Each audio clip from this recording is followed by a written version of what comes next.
ભારતીય અમેરિકન સપનાને કેમ લાગ્યો સૌથી મોટો ઝાટકો? ટ્રમ્પનો નવો નિર્ણય શું છે? ગ્રીન કાર્ડ માટે શું હવે પહેલા અમેરિકા છોડવું પડશે? H-1B, student visa, family immigration અને લાખો ભારતીયો પર શું પડશે અસર? શું ભારતીયો માટે અમેરિકા જવાનો રસ્તો હવે વધુ મુશ્કેલ બનશે? તો ચાલો આ સમગ્ર વિષય પર આપણે ડિટેલમાં જાણકારી મેળવીએ.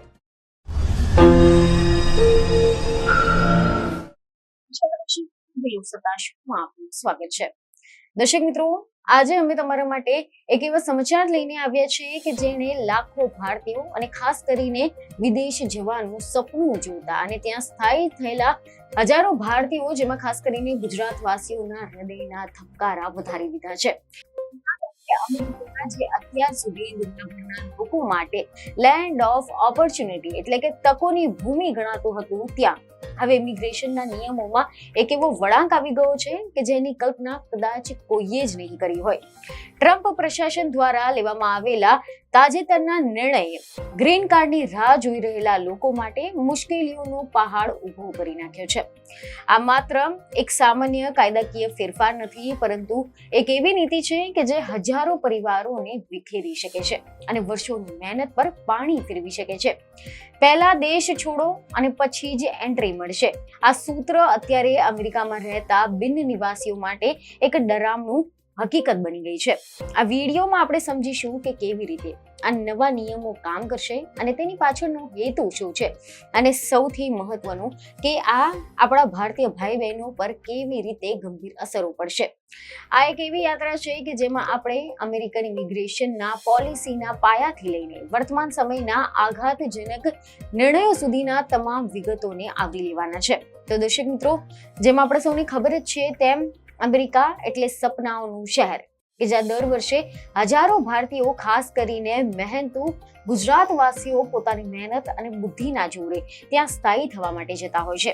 એવું પણ કહેવાય છે કે દરેક ગામમાં તમને કોઈને કોઈ અમેરિકામાં વસેલો પરિવાર મળી જશે. કોઈ H-1B વિઝા પર છે, કોઈ સ્ટુડન્ટ વિઝા પર છે, તો કોઈ ગ્રીન કાર્ડની રાહ જોઈ રહ્યું છે. આને સિવાય કોઈ પોતાના બાળકોને ત્યાં સેટલ કરવા માટે કરોડો રૂપિયા ખર્ચી ચૂક્યું છે. પરંતુ હવે એક એવો નવો નિયમ આવ્યો છે કે જેના કારણે ઘણા લોકોનું આખું જીવન ઉથલપાથલ થઈ શકે છે. અત્યાર સુધીમાં શું થતું આવ્યું હતું? જો કોઈ વ્યક્તિ અમેરિકામાં કાયદેસર રીતે રહેતો હોય, જેમ કે H-1B વિઝા પર, F-1 student visa, L-1 company transfer visa અથવા તો કોઈ અન્ય ટેમ્પરરી વિઝા પર હોય, તો તે અમેરિકાની અંદર રહીને જ ગ્રીન કાર્ડ માટે અરજી કરી શકતો હતો. અને આ પ્રક્રિયાને કહેવાતી હતી સ્ટેટસ એડજસ્ટમેન્ટ, એટલે કે તમે અમેરિકામાં જ રહો, તમારી નોકરી ચાલુ રાખો, તમારો બિઝનેસ ચલાવો, તમારા બાળકો સ્કૂલમાં જાય, પરિવાર સાથે જીવન ચાલતું રહે અને પછી આની સાથે સાથે તમારું ગ્રીન કાર્ડનું કામ પણ ચાલતું રહે. લાખો ભારતીયો, ખાસ કરીને ગુજરાતવાસીઓ માટે પણ આ જ સૌથી મોટો રસ્તો હતો કે અમેરિકામાં કાયમી વસવાટ મેળવવાનો. ઘણા લોકોએ 10 વર્ષ પછી એના કરતાં પણ વધુ સમય સુધી રાહ જોઈ છે. કેટલાકે તો 15 વર્ષથી ગ્રીન કાર્ડ માટે વેઇટિંગમાં છે, કારણ કે ભારતીયો માટે ગ્રીન કાર્ડ એ બેકલોગ પહેલાથી જ ખૂબ જ મોટો છે, ખાસ કરીને એમ્પ્લોયમેન્ટ બેઝ જે કેટેગરીઝ છે તેમાં. પરંતુ હવે ટ્રમ્પ પ્રશાસન કહે છે કે મોટાભાગના અરજદારોને હવે અમેરિકાની અંદર રહીને ગ્રીન કાર્ડ પ્રક્રિયા કરવાની મંજૂરી આપવામાં નહીં આવે. તેમને પોતાના દેશ એટલે કે ભારત પરત જવું પડશે અને ત્યાં અમેરિકન દૂતાવાસમાં જઈને પ્રક્રિયા પૂર્ણ કરવી પડશે. સાંભળવામાં કદાચ થોડુંક સરળ લાગતું હશે, પરંતુ હકીકતમાં આ નિર્ણય લાખો પરિવારો માટે વિનાશકારી પણ બની શકે છે, કારણ કે અમેરિકા છોડ્યા પછી ફરી એકવાર એન્ટ્રી મળશે કે નહીં તેની કોઈ ગેરંટી નથી. અહીંયાથી આ આખી કહાની ભયાનક લાગવા લાગે છે. જી હા, એવા સમાચાર સામે આવી રહ્યા છે કે શુક્રવારે જાહેર કરાયેલા એક આદેશે આ આખી વ્યવસ્થાને હચમચાવી દીધી છે. ટ્રમ્પ પ્રશાસને જાહેર કર્યું છે કે હવે ગ્રીન કાર્ડ એટલે કે કાયમી નિવાસ માટેની અરજી પ્રક્રિયામાં સ્ટેટસમાં ફેરફાર એટલે કે એડજસ્ટમેન્ટ ઓફ સ્ટેટસ કરવાની જે સુવિધા છે તે અમેરિકામાં રહીને મળતી હતી તે મોટાભાગના કિસ્સાઓમાં હવે બંધ કરી દેવામાં આવશે. આનો સીધો અર્થ એ થાય છે કે જો તમે H-1B વિઝા કે પછી સ્ટુડન્ટ વિઝા પર ત્યાં છો અને ગ્રીન કાર્ડ માટે ક્વોલિફાઈડ થાઓ છો, તો પછી તમારે તમારી ફાઇલ પૂરી કરવા માટે અમેરિકા રહીને રાહ જોવાના બદલે ફરજિયાતપણે તમારા વતન એટલે કે ભારતના છો તો પછી ભારત પાછા આવવું પડશે અને અહીંની US એમ્બેસીમાં જઈને ઇન્ટરવ્યુ આપવું પડશે. સિટીઝનશીપ એન્ડ ઇમિગ્રેશન સર્વિસીસ એટલે કે USCIS ના આ નવા નિર્ણયથી એવા લોકોમાં ગભરાટ ફેલાઈ ગયો છે કે જેઓ છેલ્લા 10 થી 15 વર્ષથી ગ્રીન કાર્ડની લાઈનમાં ઉભા છે. એવા પણ અહેવાલો સામે આવી રહ્યા છે કે USCIS ના પ્રવક્તા જેક કાહલરે સ્પષ્ટ શબ્દોમાં કહ્યું છે કે આ નીતિ ઇમિગ્રેશન સિસ્ટમની ખામીઓને દૂર કરવા માટે છે. તેમનું માનવું છે કે જ્યારે લોકો પોતાના દેશમાં રહીને અરજી કરશે ત્યારે જે લોકો ગેરકાયદેસર રીતે અમેરિકામાં રોકાઈ જવા માંગતા હતા તેમને શોધવા અને બહાર કાઢવા સરળ બની જશે. પરંતુ આ સિક્કાની બીજી બાજુ પણ ઘણી છે અને એ બાજુ ખૂબ જ કરુણ છે. પૂર્વ વરિષ્ઠ અધિકારી માઇકલ વાલ્ડરવે જેવી વ્યક્તિઓ પણ સ્વીકારી રહી છે કે આ નિર્ણય દર વર્ષે લાખો પરિવારો અને નોકરીદાતાઓની યોજનાઓને ખોરવી નાખશે. વિચાર કરો કે એક વ્યક્તિ જે અમેરિકામાં સ્થાયી થયો છે, જેનું ઘર ત્યાં છે, તેના બાળકો ત્યાંની શાળામાં ભણી રહ્યા છે અને જેની નોકરી પણ ત્યાં છે, તેને અચાનક કહેવામાં આવે કે તમારે હવે બધું જ છોડીને ભારત જવું પડશે, ત્યાંથી નવેસરથી એન્ટ્રી માંગવી પડશે. આ પ્રક્રિયામાં જો કોઈ તકનીકી ભૂલ થાય અથવા તો એમ્બેસી રિજેક્શન કરી દે તો પછી તે વ્યક્તિ ક્યારે પાછો અમેરિકા નહીં જઈ શકે. સૌથી મોટો ફટકો એવા લોકોને પડશે કે જેમને અમેરિકન નાગરિકોની સાથે લગ્ન કર્યા છે અને હજુ સુધી તેમનું સ્ટેટસ ક્લિયર નથી થયું. અત્યાર સુધી આવા કિસ્સામાં અમેરિકામાં રહીને જ જે કાગળની પ્રોસેસ હતી તે પૂરી થઈ જતી હતી, પરંતુ હવે તેમને દેશ છોડવો પડી શકે છે. આની સાથે જ એવા પણ અહેવાલ છે કે ડોગ રેન્ડે જણાવ્યું છે કે દર વર્ષે અંદાજિત 5 લાખ લોકો સ્ટેટસ એડજસ્ટમેન્ટ દ્વારા ગ્રીન કાર્ડ મેળવે છે અને 5 લાખ લોકોનું ભવિષ્ય હવે અનિશ્ચિતતાના અંધકારમાં જશે. આ નીતિ માત્ર સામાન્ય કામદારો માટે નથી, પરંતુ માનવવાદી ધોરણે આવેલા લોકો માટે પણ મુસીબત લાવશે.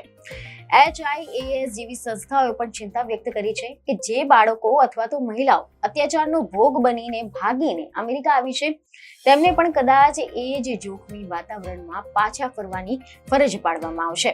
આના ઉપરાંત ટ્રમ્પ પ્રશાસને અગાઉથી જ 39 દેશો પર પ્રતિબંધ મૂક્યો છે અને હવે ઇમિગ્રન્ટ વિઝાની પ્રક્રિયામાં જે રીતે કાપ મૂક્યો છે તેનાથી અમેરિકાની છબી એક બંધિયાર દેશ જેવી બની રહેશે. ભારતીય સમુદાય માટે આ ચિંતાનું મોટું કારણ એટલા માટે પણ છે કારણ કે અમેરિકામાં સૌથી વધુ હોટલના ઉદ્યોગો, ગેસ સ્ટેશન અને IT સેક્ટરમાં ભારતીયોનો દબદબો છે અને જો આ લોકોએ ભારત પાછા આવવું પડે તો પછી ત્યાંના ધંધા અને રોજગાર પર માઠી અસર પડશે અને લાખો ડોલરનું રોકાણ જોખમમાં મુકાશે. સરકારની દલીલ એવી છે કે તેઓ આર્થિક બોજ ઘટાડવા માટે છે, પરંતુ કેટલાક અહેવાલ એવા પણ છે કે આ અંગે કેટલાક આર્થિક નિષ્ણાંતોનું માનવું છે કે કુશળ શ્રમિકોને બહાર કાઢવાથી અમેરિકાની અર્થવ્યવસ્થાને જ નુકસાન થવાનું છે. આ એક એવો સમય છે કે જ્યાં અમેરિકામાં રહેતા દરેક ભારતીય પોતાની વિઝા સ્ટેટસ અને ભવિષ્યના પ્લાનિંગ વિશે ફરીથી વિચારવું પડશે. તો શું આ માત્ર એક રાજકીય દાવપેચ છે કે પછી ઇમિગ્રેશનના કાયમી દરવાજા બંધ કરવાની દિશામાં એક પગલું? તો આ તો સમય જ જવાબ આપશે, પરંતુ હાલ પૂરતું તો આ જે ગ્રીન કાર્ડ છે એક એવું સપનું બની ગયું છે કે જેની કિંમત હવે પોતાનું ઘર અને નોકરી છોડીને વતનમાં પાછા ફરવાની અનિશ્ચિતતા તરીકે ચૂકવવી પડશે. આ ફેરફારોથી વિદ્યાર્થી વિઝા ધારકોમાં પણ ફફડાટ જોવા મળી રહ્યો છે, કારણ કે અભ્યાસ પૂરો કર્યા પછી જેઓ ત્યાં જ સેટલ થવા માંગતા હતા તેમના માટે હવે આ રસ્તો વધુ કાંટાળો બન્યો છે. મહત્વનું છે કે ટ્રમ્પનો મૂળ વિચાર અમેરિકન ફર્સ્ટનો છે, અમેરિકા ફર્સ્ટનો છે, એટલે પહેલા અમેરિકન નાગરિકો અને પછી બહારના લોકો. તેઓ ઘણા સમયથી કાયદેસર ઇમિગ્રેશન પણ ઘટાડવાની વાત કરવા આવ્યા હતા અને ઘણા લોકોને લાગે છે કે ટ્રમ્પ માત્ર ગેરકાયદેસર ઇમિગ્રેશન વિરુદ્ધ છે, પરંતુ હકીકતમાં તેમણે ઘણી બધી કાનૂની ઇમિગ્રેશન નીતિઓને પણ લક્ષ્ય કર્યું છે. અને કુટુંબ આધારિત ઇમિગ્રેશન. હવે અહીંયા એક ખૂબ જ મહત્વની બાબત સમજવી પડશે કે ભારતીયો, ખાસ કરીને ગુજરાતવાસીઓ અમેરિકામાં કેવી રીતે જાય છે. સૌથી મોટો રસ્તો છે H-1B વિઝા. ભારતમાંથી હજારો IT એન્જિનિયરો, સોફ્ટવેર ડેવલપર્સ, સલાહકારો, ડેટા વિશ્લેષકો, AI ના નિષ્ણાંતો અમેરિકામાં H-1B વિઝા પર જાય છે. ઘણા ગુજરાતવાસીઓ પણ હવે IT, ફાઇનાન્સ, ફાર્મસી, હોસ્પિટાલિટી અને વ્યવસાય ક્ષેત્રમાં અમેરિકામાં મોટી સંખ્યામાં છે. અને H-1B વિઝાની સૌથી મોટી અને સૌથી ખાસ વાત એ છે કે તે ડ્યુઅલ ઇન્ટેન્ટ વિઝા ગણાતો હતો, એટલે કે તમે ટેમ્પરરી રીતે અમેરિકા જાઓ પરંતુ સાથે ગ્રીન કાર્ડ માટે પણ અરજી કરી શકો છો. પરંતુ હવે નવી નીતિ આ જ રસ્તાને વધુ જોખમી બનાવી શકે છે, કારણ કે જો સ્થિતિમાં સમાયોજના મુશ્કેલ બનશે તો પછી લોકોને કોન્સ્યુલર પણ પ્રક્રિયા માટે ભારત આવવું પડશે અને એ જ સૌથી મોટું જોખમ છે, ખાસ કરીને આજના ભૂરાજકીય અને ઇમિગ્રેશન અનિશ્ચિતતાના સમયમાં. જેથી હવે નવા સવાલો પણ ઉઠ્યા છે કે શું ગ્રીન કાર્ડ હવે વધુ દૂર જવાનું સપનું બની ગયું છે? શું ભારતીય મધ્યમ વર્ગ હવે નવા સ્થળો શોધશે? કુશળ પ્રતિભાગમાં આવશે? અને સૌથી મોટો પ્રશ્ન કે શું હજારો પરિવારોનું વર્ષોથી બંધાયેલું જીવન હવે એક નીતિ, એક નિર્ણયથી બદલાઈ જશે? આવનારા મહિનાઓમાં, આવનારા જે વર્ષો છે તેમાં આ પ્રશ્નોના જવાબ મળશે. પરંતુ હાલ માટે એટલું ચોક્કસ છે કે ટ્રમ્પ પ્રશાસનની આ નવી નીતિ એ અમેરિકન ઇમિગ્રેશન સિસ્ટમને લઈને ફરી એક વખત સમગ્ર વિશ્વમાં ચર્ચા, ભય અને અનિશ્ચિતતા ઊભી કરી દીધી છે. અને ખાસ કરીને ગુજરાતવાસીઓ માટે, ભારતીયો માટે આ માત્ર આંતરરાષ્ટ્રીય સમાચાર નથી, આ સીધો સંબંધ ધરાવે છે તેમના પરિવાર, ભવિષ્ય, અમેરિકન ડ્રીમની સાથે. અંતે એટલું જ કહી શકાય કે અમેરિકાની નવી ઇમિગ્રેશન પોલિસી સ્વાગતના બદલે બહાર નીકળવાના બોર્ડ બતાવી રહી છે, જેની અસર આગામી વર્ષોમાં વૈશ્વિક સ્થળાંતર પર ચોક્કસપણે જોવા મળી શકે છે. તો દર્શક મિત્રો, આશા છે કે માહિતી તમને મહત્વની લાગી હશે, જેથી અમારા વિડીયોને લાઈક અને શેર જરૂરથી કરજો. બીજને ખબરો સાથે ફરી મળીશું. ધન્યવાદ.